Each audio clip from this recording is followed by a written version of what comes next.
আদিৰ প্ৰতিবাদ নিত্য প্ৰয়োজনীয় খাদ্য সামগ্ৰীৰ মূল্য বৃদ্ধিৰ বিৰুদ্ধে, আদিৰ প্ৰতিবাদ জীৱনদায়িনী ঔষধৰ অত্যাধিক মূল্য বৃদ্ধিৰ বিৰুদ্ধে আৰু পেট্ৰল ডিজেলৰ যে প্ৰতিদিনে দাম বাঢ়িছে তাৰ বিৰুদ্ধে।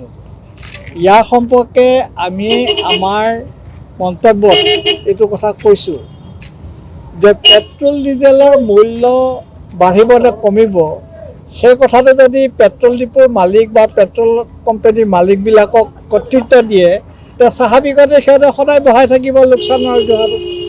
সেইকাৰণে দেখিছে যে প্ৰতিদিনে 2 পইচা 1 পইচাকৈ হ'লেও পেট্ৰলৰ দাম বাঢ়ি আছে, ডিজেলৰ দাম বাঢ়ি আছে। আমি কৈছোঁ যে চৰকাৰে আগতে চৰকাৰ নিজা কৰ্তৃত্ব আছিল কংগ্ৰেছ চৰকাৰৰ দিনত, যেতিয়া বামপন্থীবিলাক চৰকাৰত আছিল তেতিয়াতো কৰ্তৃত্বত আছিল, কিন্তু এতিয়া বিজেপি চৰকাৰ অহাৰ পাছত সৰ্বময় কৰ্তৃত্বটো পেট্ৰল ডিজেলৰ মালিকসকলক দি দিলে। আমি কৈছোঁ সেইটো কৰ্তন কৰক, আৰু যদি নিজে নচলায় তেতিয়াহ'লে আমাৰ পেট্ৰল ডিজেলৰ আৰু ৰন্ধন গেছ এইবিলাক চব GSTৰ আওতাত আনে। GSTৰ আওতাত যদি আনে, আমাৰ প্ৰতি লিটাৰ পেট্ৰলৰ দাম কমেও 30ৰ পৰা 35 টকা কমিব আৰু ডিজেলৰ দাম কমিব। এই যে 35, 30, 40 টকা বঢ়াই লৈ আছে, এইটো কৰ কাটলৰ জৰিয়তে আমাৰ পৰা লৈ গৈ আছে, আৰু সেইকাৰণে চৰকাৰে সেইটো GSTৰ অধীনত আনিব নিবিচাৰে। এতিয়া আমাৰ মূল দাবী হ'ব GSTৰ তলত অনা।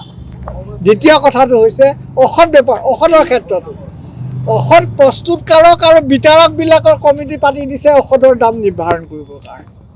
যি ঔষধৰ দাম কংগ্ৰেছ চৰকাৰৰ দিনত 0.5ৰ পৰা 1% বাঢ়িছিল, সেই ঔষধৰ দাম এতিয়া 24% বাঢ়িছে আৰু বঢ়াব। গতিকে আমি সেইটো কৰ্তৃত্ব কমাবৰ কাৰণে কৈছোঁ। অসম চৰকাৰে অভিলেখ আঁচনি ৰূপায়ণ কৰিছে, মহিলাসকলক দিব চেষ্টা কৰিছে, আৰু এই সন্দৰ্ভত কি ক'ব এতিয়া?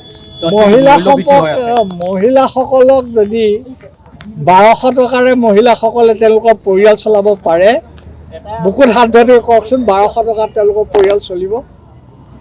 তে আমি বিচাৰিছোঁ কি, তোমাৰ এইবিলাক অৰুণোদয় এইবিলাকে আমাক কিনিব নালাগে। 1200 টকা দি 1200 টকা দি আপোনাৰ জীৱনটো কিনি ল'ব খুজিছে। আমি কৈছোঁ চাউলৰ দাম আধা কৰি দিয়ক, ল'ৰা ছোৱালী পঢ়াৰ খৰচটো বিনামূলীয়া কৰি দিয়ক, স্বাস্থ্যসেৱা বিনামূলীয়া কৰক, তেতিয়াহ'লে আমাক এইবিলাক আঁচনি দৰকাৰ নাই। এইবিলাক আঁচনি হৈছে নিৰ্বাচন কেন্দ্ৰিক, তেওঁলোকৰ ভোট বেংক তৈয়াৰ কৰিবৰ কাৰণে। আমাৰ পইচা, আমাৰ কৰ কাটালৰ পইচা, আমাৰ পইচা নি পেলাই তেওঁলোকক উপভোক্তা সজাইছে, হিতাধিকাৰী সজাইছে, আৰু হিতাধিকাৰী সজোৱাৰ পিছত তেওঁলোকক গিৰমিটীয়া কৰি তেওঁলোকৰ ঘৰুৱা কামদাৰ নিচিনাকৈ ব্যৱহাৰ কৰিব খুজিছে। তেওঁলোকক মানুহ হিচাপে ব্যৱহাৰ কৰা নাই, তেওঁলোক খালী ভোট দিয়াৰ এগৰাকী নাৰী হিচাপে প্ৰদৰ্শন কৰিব খুজিছে।